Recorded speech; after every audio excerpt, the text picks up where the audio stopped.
अंदर जो चर्चा हो रही थी, जो संविधान के अंदर संविधान के सामाजिक और जो साम्यवाद की व्यवस्था थी, समाजवाद और लोकतांत्रिक शब्दों पर भी हमला करने का काम किया गया। इसलिए इस सरकार के सामने सबसे बड़ी चुनौती है कि आज देश के अंदर जो डॉक्टर अंबेडकर के विचार हैं, जो डॉक्टर अंबेडकर के संविधान है, जो देश के अंदर लोकतांत्रिक व्यवस्था है, उस लोकतंत्र को खत्म करना चाहते हैं और एक नई व्यवस्था इस देश के अंदर लागू करना चाहते हैं। इसलिए हमें इस सवाल को लेकर के, सामाजिक उत्पीड़न के सवाल को लेकर के, दलित पिछड़े अकलियत के अधिकारों की हिफाजत किया जाए, अल्पसंख्यकों की हिफाजत किया जाए और सत्ता के अंदर मुख्य रूप से बैठी हुई जो ताकतें हैं उनके हम के खिलाफ लड़ना पड़ेगा। और आज देश के अंदर इन सवालों को लेकर के संविधान बचाओ देश बचाओ लोकतंत्र बचाओ अभियान के तहत पूरे देश के अंदर वामपंथी दलों के द्वारा एक अभियान चलाने का काम किया जा रहा है। उसी अभियान के कड़ी में 11 अक्टूबर को लखनऊ के अंदर एक राज्य स्तरीय रैली का आयोजन किया गया है। आप सभी साथियों से मेरा निवेदन है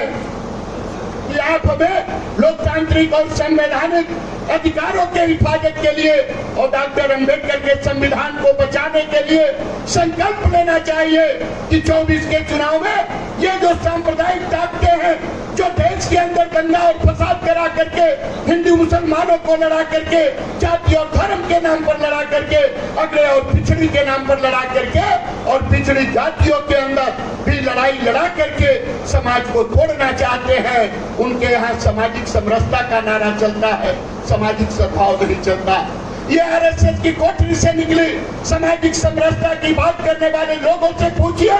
कि जब ये गांव के दलित बस्तियों में सहभोज का आयोजन करते हैं तो वह महानगरों का बिस्लरी का पानी होता है,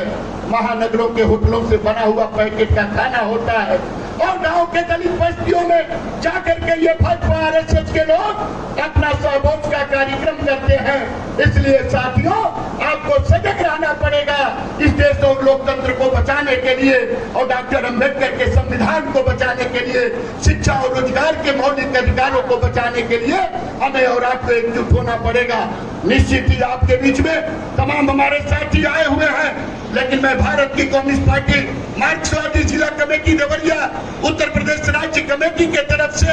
आज जो इस कार्यक्रम में साथी शिरकत कर रहे हैं, मैं अपने तरफ से, अपने पार्टी के तरफ से आज लोकतंत्र बचाओ, संविधान बचाओ और सामाजिक न्याय और जाति गणना के सवाल में सम्मेलन में भाग ले रहे सारे साथियों का अपने और अपने पार्टी के तरफ से क्रांतिकारी सलाम पेश करता हूं, इस उम्मीद और विश्वास के साथ कि 24 के अंदर जो गठबंधन बना है, इंडिया गठबंधन, वह निश्चित इस देश के अंदर भारतीय जनता पार्टी के गठबंधन को हरा करके इस देश के अंदर एक नई और ऊर्जावान और मजबूत सरकार बना करके इस देश और प्रदेश को बचाने का काम किया जाएगा। इसी उम्मीद और विश्वास के साथ आप सभी साथियों को क्रांतिकारी सलाम पेश करता हूँ। इनकलाब जिंदाबाद।